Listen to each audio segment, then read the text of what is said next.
Thank you so much for having me here today. My organization, the Alliance of Nurses for Healthy Environments, we're a national coalition of both nursing organizations and individual nurses that work on a variety of environmental health issues. And for the past 3 years or so, one of our main policy and advocacy projects that we've been working on is on hydraulic fracturing. And the reason that we got interested in this is we were holding our annual steering committee meeting, and we had several nurses from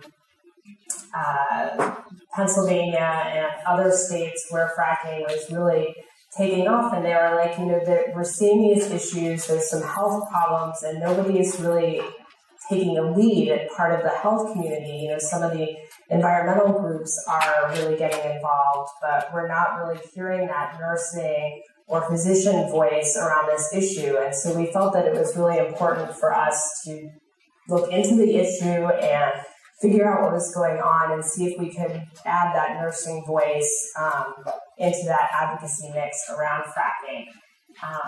And so since then, I've been working with nurses throughout the country. Due to our funding that we have to work on this, it's been mostly actually in the Marcellus region. We also are doing some work in California, Texas, and Arkansas. So I'm hoping that we'll continue to do outreach in Ohio and expand from here. So you can advance the slide, please. So today I'm just going to start out with a brief review of fracking, just in case there's any in the audience that need that quick update. I'm going to go over the health concerns related to fracking, what public health should be doing in response to fracking, and also what you and as well as healthcare providers can do within the policy and advocacy realm, and also what type of research is needed. Next slide. So what is fracking? Hydraulic fracturing or fracking is a term that's used by the media and others to describe what is actually a much larger process. The fracking is just one portion of the process that also includes well drilling, fracturing fluid production, wastewater disposal, transportation of materials, and the processing, compression, and transmission of gas and other liquids. This type of unconventional oil and gas development is used to obtain oil and gas trapped between layers of dense shale rock that's found deep below the Earth's surface that would previously been too difficult and expensive to extract from other traditional methods. Prior to fracking, gas companies drill straight down to thousands of feet, and then that drilling turns horizontally, creating a path extending up to 5,000 feet underground. Once the well is completed, millions of gallons of water mixed with silica sand, salts, and up to 300 tons of chemicals are then pumped into the well at high pressure to break up the shale and release that gas or oil. The flowback water is then returned to the surface containing fracking chemicals, highly concentrated salts, oil, grease, heavy metals, and other naturally occurring radioactive material. Normal water treatment facilities are unable to filter out the hazardous chemicals and radiation that's in this flowback water, creating an issue of what to do with this waste that you're now seeing here in Ohio with the wastewater wells and earthquake. And this type of horizontal drilling and fracking has only been in use for about 10 years or so, so it's a fairly new technology, and we're still discovering what type of impacts this may be having on human health and the environment. Next slide, please. This map just shows the areas in the U.S. where shale gas is found. And in many of these states that I've been working with nurses in, fracking is already occurring. However, in some states, it's still being debated and hasn't already started to occur, such as in New York or Maryland, where I'm located. And since it's a new technology, the residents in areas where fracking is occurring are unfortunately becoming test subjects into health and environmental impacts of fracking. And as you'll see in the following slides, there's many opportunities for exposures through air pollution and water contamination, and we're only just now starting to discover how these exposures could be impacting human health. Next slide, please. And as I was preparing for this presentation, I was looking at the wells in Ohio, and I thought it was interesting because I had just given a talk to nurses in Pennsylvania, and on this first slide, it shows the orange dots are Utica Shale gas fracking permits through this October.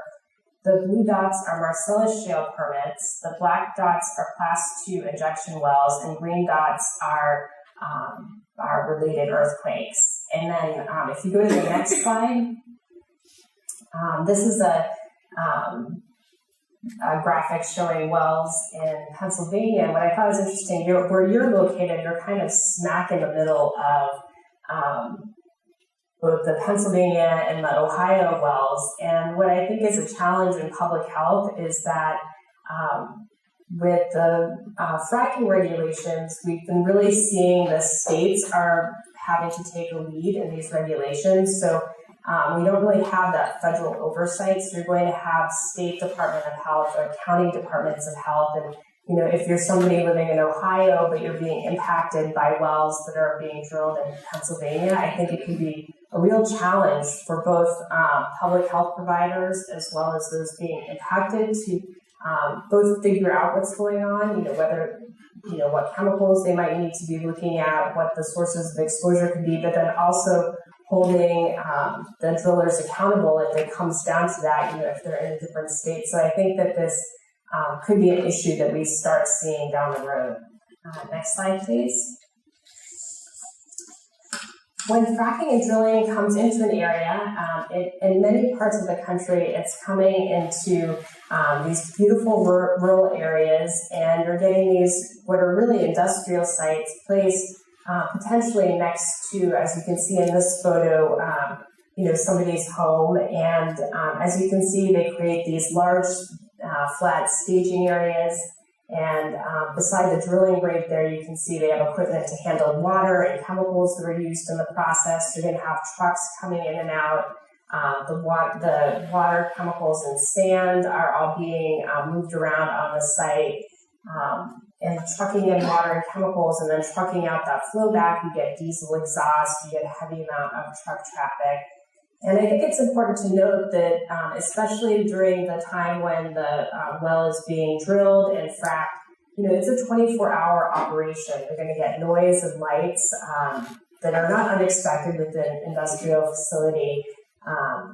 But I think it can be a real challenge for both the homeowners and those living in the area as well as public health officials because they may not be used to having to deal with these types of industrial activities within a more rural community, and how to respond to health complaints can be a real challenge. Next slide, please.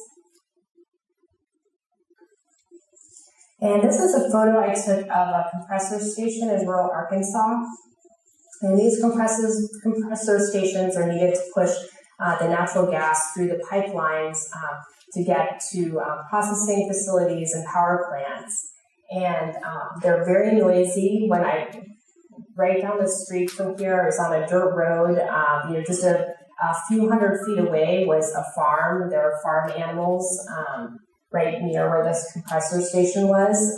You could smell something in the air.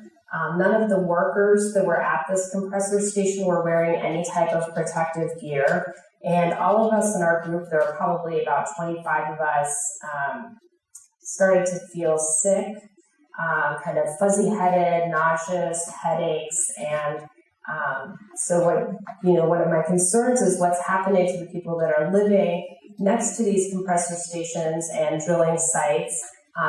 Just in that short amount of time, I was not feeling well. But then also for the workers who weren't wearing any type of respiratory protective gear, who could be potentially getting occupationally exposed. Next slide as well. Also, when these decisions are made about where to put these fracking sites, we need to be aware of how the health could be, how these could be impacting the health of those most vulnerable among us. So infants and children, the elderly, those of a lower socioeconomic status. while this picture isn't taken from Middlesex, Pennsylvania, I think the example of Middlesex kind of illustrates what we need to be thinking about from a public health standpoint. They've just given permits to start some fracking sites within the town, and it's the sites are less than 3,000 feet from all of the schools within that Middlesex township. So they have elementary, middle school, and high school are all in that same area together. And for many of the children that are going to those schools, their houses are also less than 3,000 feet from those fracking sites. So those kids are going to be exposed 24/7 for potentially years to what could be toxic chemicals that could impact their health both now and in the future. Next slide, please. And when drillers come into an area, they don't just drill one well. In order for this to be a profitable process for them, they have to drill multiple wells in an area. They may have to put in new roads as well as drill pad sites. And as you can see from this photo, it can incredibly alter the landscape. And in some of the work that I do, there's been lots of discussions about how in the urban landscape, how you can improve health by adding green spaces, by planting trees. But you don't hear as much discussion about what happens to those living in rural areas when you're taking those trees away, when you're creating more of a barren landscape, and how it could have negative health impacts, both physical health as well as mental health. Next slide, please. So as I stated earlier, fracking uses incredibly large amounts of water during the fracking process. They can use up to 1 million gallons of water per frac, and a well can be fracked up to 10 times or more. The oil and gas industry like to highlight that they only use 95 to 99% water. So there's only 5 to 1% of it in that mixture is chemicals that they might use. So it's just a very small amount. But because they're using such vast quantities of water, it can end up being 300 tons of chemicals or more per well. And besides the actual chemicals that could cause health impacts, the water and the chemicals need to be trucked to the fracking site. So that brings with it heavy diesel truck traffic, again, on rural and often unpaved roads. So you get both dust coming up as well as diesel exhaust. Next slide, please. And depending on the regulations in the state where fracking is occurring, the wastewater may be held in wastewater pits or storage tanks, or in Ohio where you're having injection wells. And also because it's becoming increasingly difficult to dispose of the wastewater, and because in many parts of the country now we're in a drought, they are trying to reuse some of the wastewater in other wells. They may also legally or illegally spray wastewater on roadways to combat dust, or illegally dump it into waterways. And at any of these points, you could have potential for exposures to leaks or spills. And there's really no good solution for what to do with the fracking wastewater, because our sewage treatment plants can't make the wastewater safe again, and it can't be put back into the drinking water supply. And personally, I feel like, at a time when so many parts of our country are in such need of fresh drinking water, which is vital for life, that this is maybe not the best use of fresh drinking water that we could have. Next slide. Besides containing the chemicals mixed with water during the fracking process, wastewater also contains methane, which is natural gas, hydrocarbons such as benzene and toluene, heavy metals, salts, and naturally occurring radioactive materials. And one of the reasons scientists started looking at water contamination and human health impacts was actually due to issues in farm animals who were exposed to fracking wastewater. Farmers at different sites noted both cows and goats experiencing stillbirths and birth defects. And this type of issue with farm animals highlights the need for research and also raises the alarm for human health impacts, because you often see health impacts first in these smaller animals like farm animals or pets, and then and that kind of raises the alarm that we really need to be concerned. Next slide, please. Using Pennsylvania as an example, between 2008 and 2010, there were more than 1.3 billion gallons of wastewater produced. So you can see what a huge issue this is, just how much water is being used and wastewater produced. One of the concerns that we have is over radiation. Radon and radium can come up through the well sites into the wastewater and also into the natural gas. In Pennsylvania, of more than 179 wells producing wastewater with high levels of radiation, at least 116 reported levels of radium or other radioactive materials 100 times as high as the levels set by federal drinking water standards. And at least 15 wells produced wastewater carrying more than 1,000 times the amount of radioactive materials considered acceptable. Next slide. A 2011 study found that private drinking water wells had on average methane levels 17 times higher near drilling sites compared to those in non-drilling sites. And methane is a concern because it displaces oxygen in the air and can cause difficulty breathing.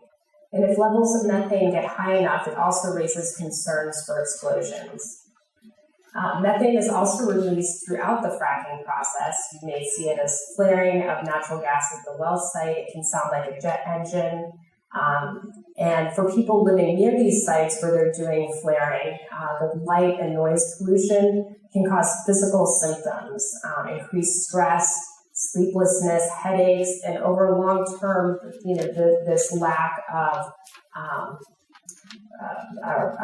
these feelings of helplessness and sleeplessness can actually increase risk of cardiovascular disease.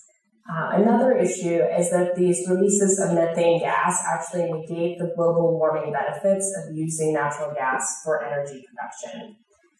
While burning natural gas instead of coal releases less carbon, because methane is such a potent natural greenhouse gas, about 20 times higher than carbon dioxide, that when you get these significant releases from fracking well sites, that it negates those positive benefits. And I think, climate change is going to turn out to be one of the most serious public health issues of our generation, and we really need to be addressing these different areas that we can address, such as decreasing this methane release. Next slide, please.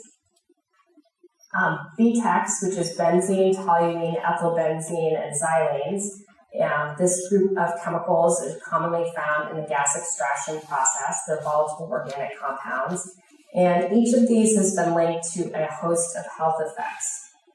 Benzene is a known carcinogen. It's also been linked to brain and spinal cord defects, which are also called neural tube defects.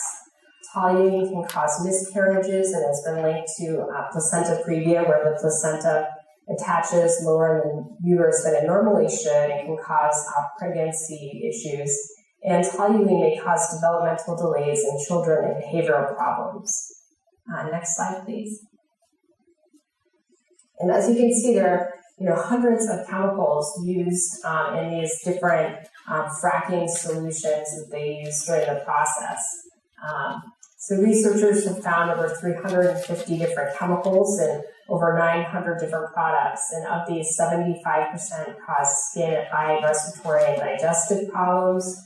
40 to 50% can impact the brain, immune system, cardiovascular, and kidney problems, and 37% can disrupt the endocrine system, and 25% have been associated with cancer. And I think it's important to note that we don't know how these chemicals can interact with one another in mixtures. And, if within a chemical mixture, you have half of them are impacting the brain and nervous system. If somebody is exposed to that, large number of different chemicals that can act on that one particular system, we don't know if they could exponentially work together to increase that risk. We just haven't studied these chemicals very well. As a nurse midwife, I'm especially concerned about the endocrine disrupting chemicals. Endocrine disruptors are chemicals that can interfere with the body's endocrine system and produce negative developmental, reproductive, neurological, and immune effects. The growing fetus is especially sensitive to these chemicals as they can disrupt the carefully orchestrated process of growth throughout fetal development. And what's especially concerning is that these chemicals are active at incredibly low doses. The hormonal system within our bodies, the endocrine system, to work within the body, the hormones are released at incredibly low levels. And so these endocrine disrupting chemicals act in a similar fashion, so we don't need high concentrations to see the negative effects. And what we're finding is that infants that were exposed in utero to some of these chemicals, as they grow older, as adults, that's when we're really starting to see some of these health impacts, such as infertility, diabetes, obesity, increased risk of cancer, and learning disabilities. Next slide, please. And this just shows an example of some of the contaminants that were found in well water of this family living near a fracking site. And these were just a few of the things that were tested. As was shown on the previous site, there can potentially be hundreds of chemicals. And what's hard as a public health practitioner is when talking with clients who think that their well water may be contaminated, and they're asking questions about what they should test for, it's really difficult to know what they should be testing for, and even if there's tests for those chemicals. If you're a low-income family, how can you afford thousands of dollars of well water testing for your family? It's a really tough situation. The Ohio Department of Natural Resources and the Ohio Environmental Protection Agency have produced a fact sheet for homeowners about well water testing. It's really basic. I think they're making a good first step is to provide some resources for homeowners, but I think it can give you a false sense of security that if you do this well water testing, before fracking comes in and it shows everything's clear, and then it's still clear after fracking comes in, you just may not be looking for the right chemicals, and there could still be things that are getting into your well water and drinking water, so it's really tough. Next slide, please. And this is an example of a nurse that I met a couple of years ago, I think it shows how, we as citizens can make a positive impact within our communities. And I think one thing that's great about nurses, we're the most trusted profession. We're very well respected in the community. And if we can come to, policymakers with the science and with our health hat on, that they really do listen to us. And so at the Morrow County Fairgrounds, they were taking fracking wastewater and they were spraying it on the roads in the fairgrounds. In the previous year, I think in 2012, they had used over 57,000 gallons of this briny wastewater. And they were using it for dust control, and they would spray the week before the fair would go on, and then all during the time that the county fair was happening. And as you can see, these are pictures from when they had been spraying. There was still briny wastewater. You can see all the salts. I guess it smelled really bad, and we don't know what was in it. There's obviously some chemicals within there. There could be radiation. You've got kids and families all walking through this, getting it all over their clothing. And so she went to the county executive committee and was able to get them to discontinue this practice because she came to them with, talking about the potential for health impacts and that we don't know if this is safe. And wouldn't you rather err on the side of caution and protecting your citizens? And so they made that change. Next slide, please. Besides water contamination, we're also seeing air pollution in areas with drilling and fracking. Methane and compounds such as BTEX are also found in the air, not just in the water at the fracking sites. These air pollutants are released both during the drilling and fracking process at compressor stations during the production of fracking fluids and when they burn off excess gas, like when they're flaring. With the increased truck traffic, you also get increased levels of diesel exhaust as well as higher levels of particulate matter, which is dust and other small particles which are released into the air.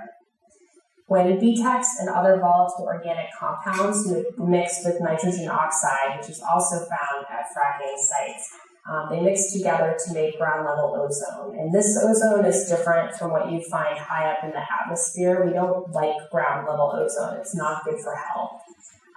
You generally find it in cities where you've got lots of exhaust and traffic.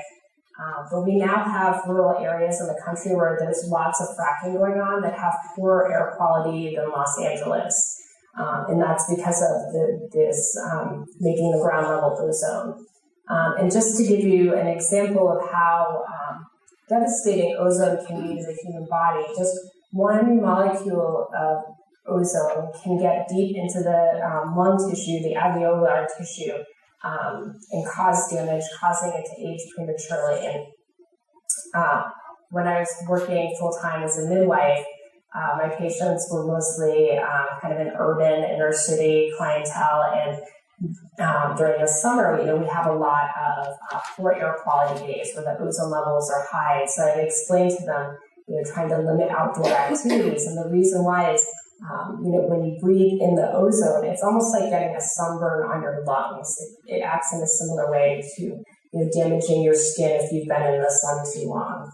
And infants, newborns that are exposed to high levels of ozone, it can actually damage their lungs to such an extent that it permanently damages it. Chronic exposure to ozone can lead to asthma and chronic obstructive pulmonary disease, which is also abbreviated COPD. And children, young athletes, and the elderly are particularly susceptible to the health problems related to ozone exposure. We're also now starting to see some research coming out that may link ozone and other air pollutants, and I'll be talking about this more, maybe related to increases in birth defects and other impacts on pregnancy. The Southwest Pennsylvania Environmental Health Project, they are a group in Pennsylvania that have been working to address the health concerns of people in one of the counties near Pittsburgh where there's a lot of fracking going on. And they've just started using something called spec air monitors, which are these little very cool little home air monitors that measure particulate matter. And then it allows the researchers to both look at symptoms and see if symptoms correlate when you have higher levels of particulate matter.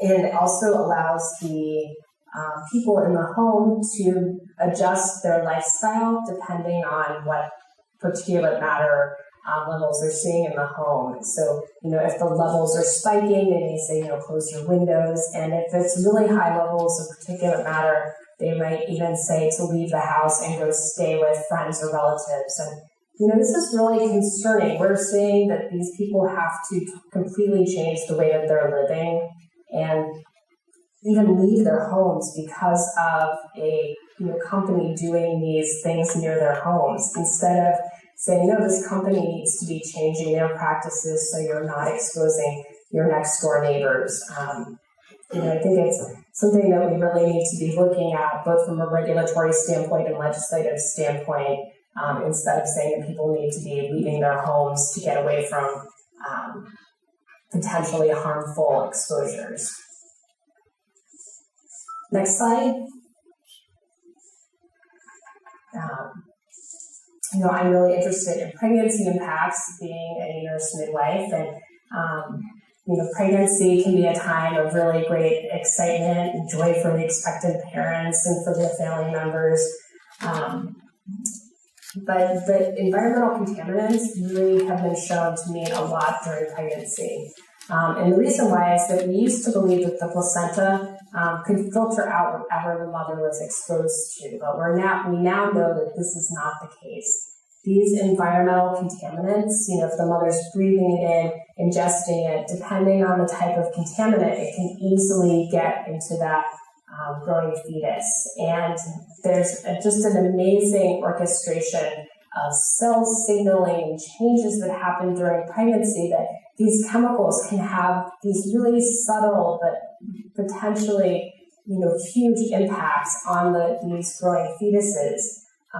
And like I said, we're just now starting to recognize that some of these exposures may be linked to health issues that we're seeing later in life, that we're seeing rising rates of, like obesity, learning disabilities, and autism.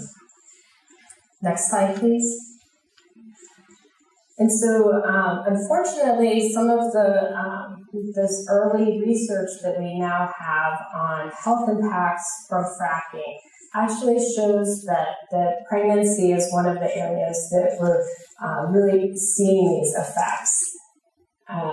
In a recent study of over 100,000 births in rural Colorado, the researchers found an association between living closer to the fracking sites and an increased risk of congenital heart defects and neural tube defects, which are the defects in the brain and spinal cord. In another study that's in review right now, it looked at over 1 million births in Pennsylvania from 2003 to 2010. They found that there's an increased number of low birth weight babies, as well as lower APGAR scores. And APGAR scores are something that we do right after birth to see how well that baby's adjusting to life outside. And babies that have lower APGAR scores may need resuscitation, may need more help, in the first few minutes to hours of life. And low birth weight babies, I think it's important to note, just aren't small babies. There can be some major issues that happen when you have low birth weight babies. They can have more problems right after birth, such as problems breathing on their own. They may have increased risks of infection. They may have to stay in the neonatal intensive care unit. But then they've also found that low birth weight babies are associated with longer term impacts on that child. They may have lower educational attainment, and they may have continued health problems such as high blood pressure, heart disease, and diabetes. So we really have to look at these long-term impacts, and that both on the health of that child, but then also on what it's going to be costing us as a society for those healthcare costs. I also think it's important to note that with this research that's looking at proximity to these wells, we really don't know from this evidence how close to a well is too close, and we also don't know how far away is safe enough. And so when we're making these decisions about where to place these wells, right now we really just don't have good evidence on what's safe and what isn't safe. Next slide. Besides the air pollution, as I described on the previous few slides, the increased truck traffic can cause other effects in the communities. Rural communities often have little truck traffic, and then suddenly there's this huge increase in these really large trucks. There's more traffic accidents. The roads need repair more frequently, and then you get even more increased air pollution because of congestion and idling because of this increased traffic. We're also seeing in some of these communities that the drivers are coming from outside the community, and they don't have that sense of pride that community members have. And so you may see more litter along the roadways because they just don't have that local sense of pride where you wouldn't be throwing things out of your car. Next slide. And then these are actually probably the most common symptoms that we hear about for people living near fracking sites. And, they may sound mild, but they can be incredibly scary for people that are experiencing them. And if you have children, I think having kids that are having frequent nosebleeds are very scary for both the child and for the parent. And what's difficult about these symptoms is it's really hard to track and do research on this, these health impacts, because it may not be something that they're going to see their healthcare provider for treatment for. And it might not be documented in their chart, but the patients are thinking that these could be caused by exposures to water or air pollution from fracking. And so I think teasing out the data on what's causing these symptoms and how many people are experiencing them, I think is fairly challenging. Next slide. This study was just published. It's a fairly small study, but the researchers were trying to tease out some of that information, and so they sent out a survey in Washington County, Pennsylvania, and asking them on different health problems that they may be experiencing. And then they compared they compared homes that were less than 1 kilometer to fracking sites with those that were greater than 2 kilometers from the fracking sites. And what they found is those that were less than 1 kilometer were statistically significant for having more skin conditions and more upper respiratory symptoms than those living farther away. The other issues that they asked about, such as neurological issues and digestive issues, they didn't find significant differences. Next slide. Besides these, I think, kind of more obvious issues, one of the things that has been very difficult in the public health community is some of these what we call social side effects.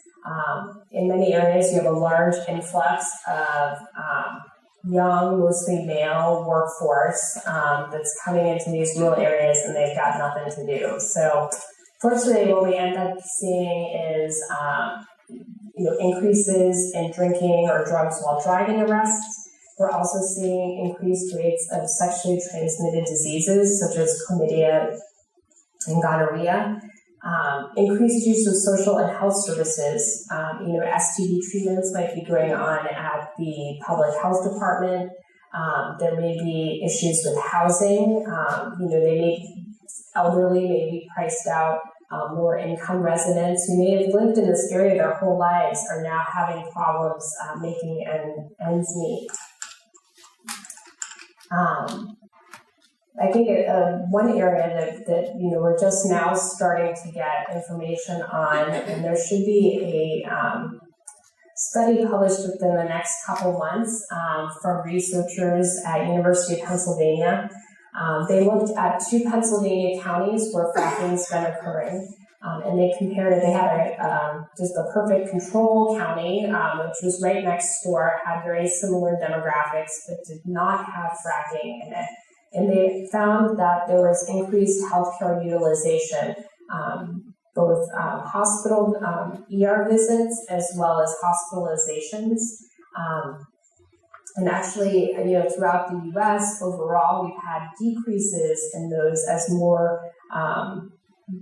as they're using outpatient services more. And so the control county found that, there was a decrease in ER visits and hospitalizations, but those 2 counties did have a significant uptick. And if you have a large itinerant workforce that's contributing to that uptick, they may not be insured. How is that local, maybe community hospital going to be paying for those visits? That could pretty quickly have that hospital running in the red. So another factor that needs to be taken into account. Next slide. And so in Pennsylvania, I wish I had more Ohio-specific examples of this, but Pennsylvania, I think some of these advocacy groups have really focused some of the reports and researchers, so I've got a number of examples, but just to give you some specifics on these social costs that I'm mentioning.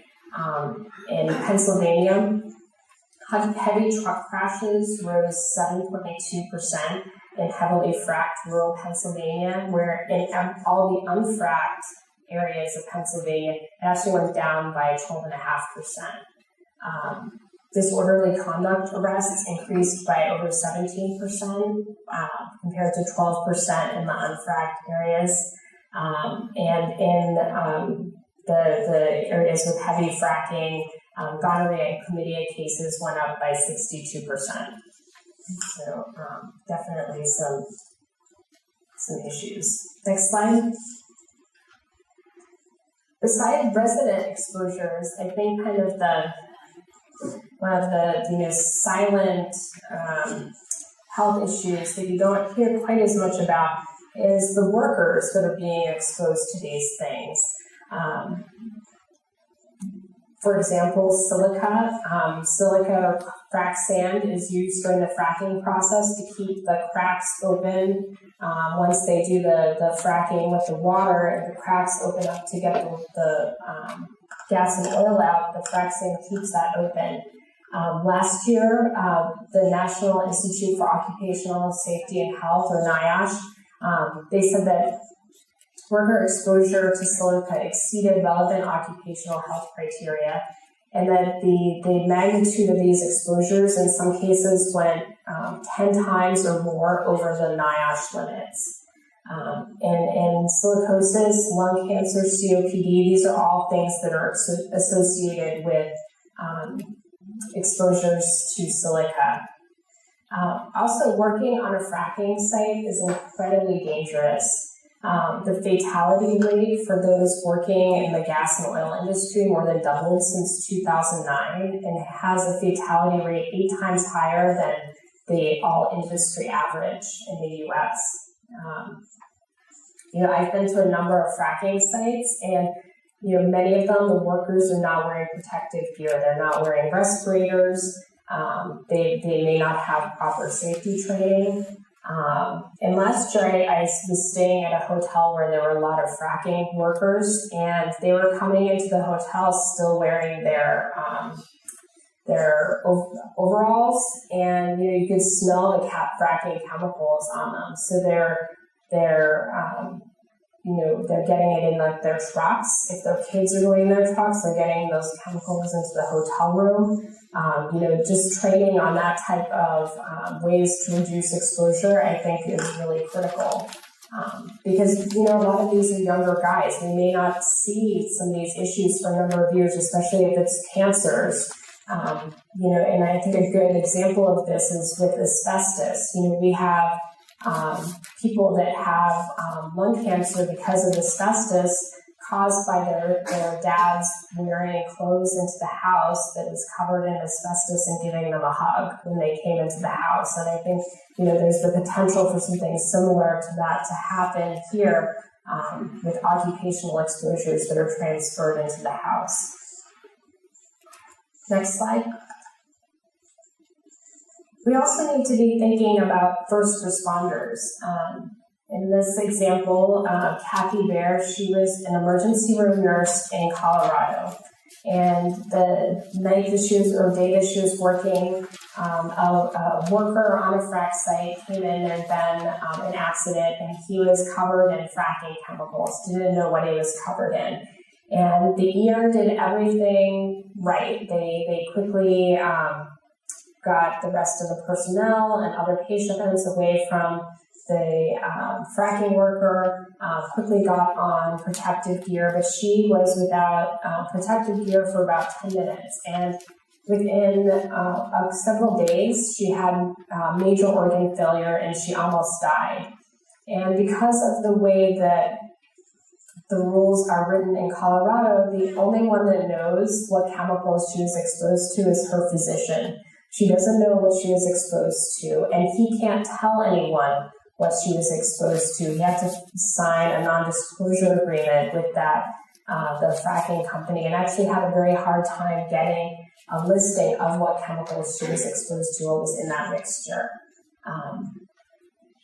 And I just can't imagine taking care of a patient and not being able to tell them what they were exposed to, and if it could potentially cause, some significant health problems down the line. She's okay now. Hopefully it'll stay that way, but, in the same with the worker. But again, we don't know what, he could have health problems down the line from those exposures as well. Next slide. And some of you may have heard about this that happened in Monroe County in Ohio that, again, highlights how these non-disclosures of fracking chemicals can impact first responders. This was a fire at a fracking site. The firefighters couldn't get a listing of what chemicals were being used there, so they didn't know how to both fight the fire or what protective gear they needed to be wearing. All of those things depend on what type of chemicals you're dealing with. And the Ohio EPA and the federal EPA weren't able to get the listing of chemicals for over 5 days. And during that time, both the first responders as well as community members could be exposed to those fracking chemicals. Next slide. And so why don't we know more? Why aren't we able to get this information? Well, the industry keeps a lot of things under, trade secrets. If you're somebody that has a well that's contaminated by fracking chemicals or other contaminants, and you are able to get your water replaced by the gas company, oftentimes they'll make you sign a non-disclosure agreement that you can't tell anyone about what was in your water, what happened. And, I think this is very unethical. What if you had a pregnant woman or a family with children next door who could be drinking that water and potentially exposing themselves? You can't tell them that. And, besides that,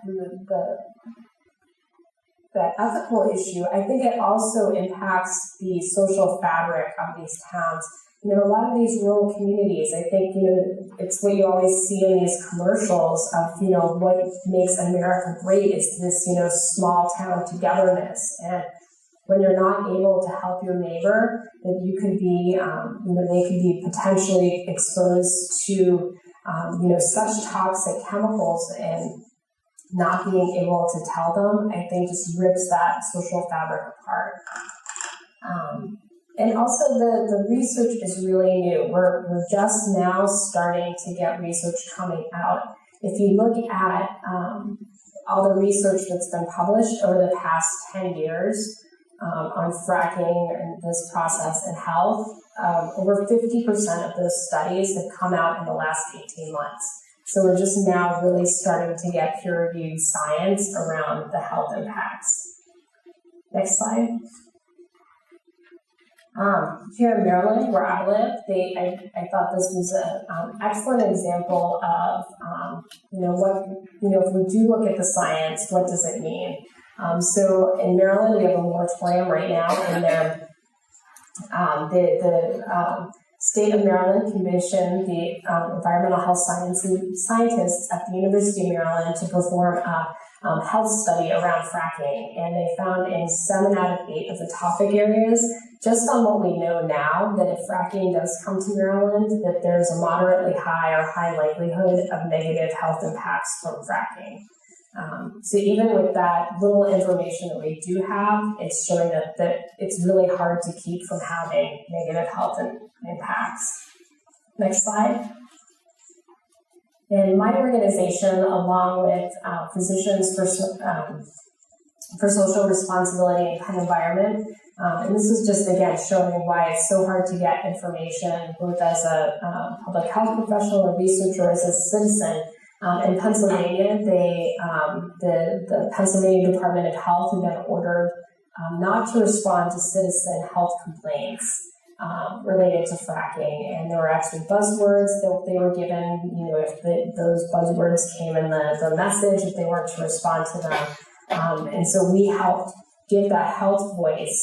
So not just environmentalists, but healthcare providers on why it's important for us, health providers to be responding to this, and how important it is that the Department of Health be a place that citizens can go to provide complaints and to get information, just general information on what they need to know. Since I'm running short on time, I had a short case study here. Next slide. I'll just quickly go through, and I think that this is, kind of highlights some of the challenges as a healthcare provider. One of my colleagues in California developed this case study. So, we have a lot of farm workers that are working in areas where fracking is occurring. So she came into the local emergency room with a number of symptoms. Next slide.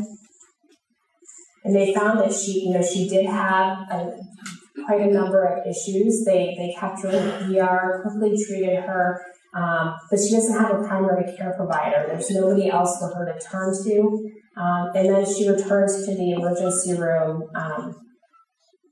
within a couple of weeks for the similar issues. Next slide. Because she's using the ER instead of having a primary care doctor, some of her issues are not going to be addressed, such as her anemia. They aren't alerted to do an environmental health assessment. They might not know that she's in an area where fracking is going on, and this can happen in ERs around the country. Next slide. What they should have done is to do an occupational environmental health history, and not just in ERs, but nurses and physicians in most nursing and medical schools are not trained on how to do environmental and occupational health exposure histories. And so they don't even know what to look for, never mind how to address it, how to document it, and how to make a diagnosis. And we're seeing that over and over again in areas where fracking is occurring. Next slide. I think what we need to do is, make a real shift change in how healthcare providers are engaging on this issue, so that we can both address the needs of our patients, but then also be ready to speak for the health of our community. Next slide. So as public health professionals, nurses, physicians, anyone in the public health realm, but also, I think just as citizens, I think there's a lot that we can do to engage on this issue and make sure that within the discussions around fracking, that it's not just about the environmental impacts, but also about the health. I think that can often resonate with people where, they're going to write you off if they feel like you're a hippie tree hugger. But if you come as a health professional or someone concerned about health, that it can change that conversation. Next slide. So a number of public health organizations have been engaged on this issue. We helped to pass this resolution of the American Nurses Association calling for a national moratorium on fracking and new fracking wells until they can ensure that health and the environment will be safe. And the American Public Health Association has a very good statement as well, that you should take a precautionary approach instead of just riding in there, adding wells willy-nilly. We really need to be basing this on science and make sure that public health is protected. Next slide. So my organization, we've been working with nurses around the country, trying to educate them on fracking. I'm always amazed at how many healthcare providers, even in areas where there's heavy fracking going on, they don't know what the issues are, or even that it might be happening next door to them. So we did this great workshop in California. I'm doing another one in New York. I'm hoping to do one in Ohio soon. Next slide. And that's just us, all excited learning about fracking. There were lots of tears those couple days too.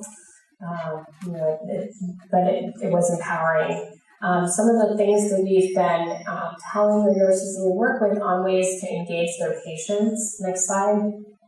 If they're in an area where fracking is occurring, to discuss with their patients the need to test their well water and help to find resources. So hopefully they can prevent the exposures from water contamination. Next slide. For them to talk about the air quality in their area and to talk with their patients about it. If it's poor air quality, they should limit their activities outside, and they should also keep track of those symptoms. Those can be very helpful both for the healthcare providers, but also as we're doing research onto the issues related to fracking. Next slide. And to monitor their symptoms, to keep a diary before fracking starts and as drilling is continuing, to be monitoring symptoms. Again, this can help with research, but also, if treatment is needed, it's very helpful. Next slide. In talking to your neighbors, I think all of us need to do more of this. Are they noticing air pollution? Are they having symptoms? Has their water been contaminated? I think this is the time for us to be good neighbors. Both, I think all of us, this is an opportunity to be part of the community. And also, next slide, to consider what products that you use. I think a lot of us think that natural gas is just used to heat our homes or create energy in our power plants, but a lot of it is actually not used for any of those things. It's sent to refineries and cracker plants where it's turned into pesticides, fragrances, ingredients for cosmetics and plastics. Next slide. And as you can see, all of these different things contain components that were created from natural gas. And so really being educated consumers, I think, is very important. And finally, I just tell the nurses that I work with to get involved. In a number of states, they have fracking commissions, both the state level and local level, and there's no healthcare providers on those commissions or those local bodies. And so if you're not there, that health voice is not going to be heard, and they're not going to understand the possible health impacts. And just in closing, I have a couple resources on the last two slides. These are just different resources where we have fact sheets. My organization's created a number of fact sheets that you can use with legislators talking about the health impacts with your local community members and also for healthcare providers. The Pediatric Environmental Health Specialty Units, they're a great resource, and they have this excellent fact sheet. And then on the final slide are just a few more great resources if you're wanting to learn more about the health impacts of fracking. And that's it. Thank you so much.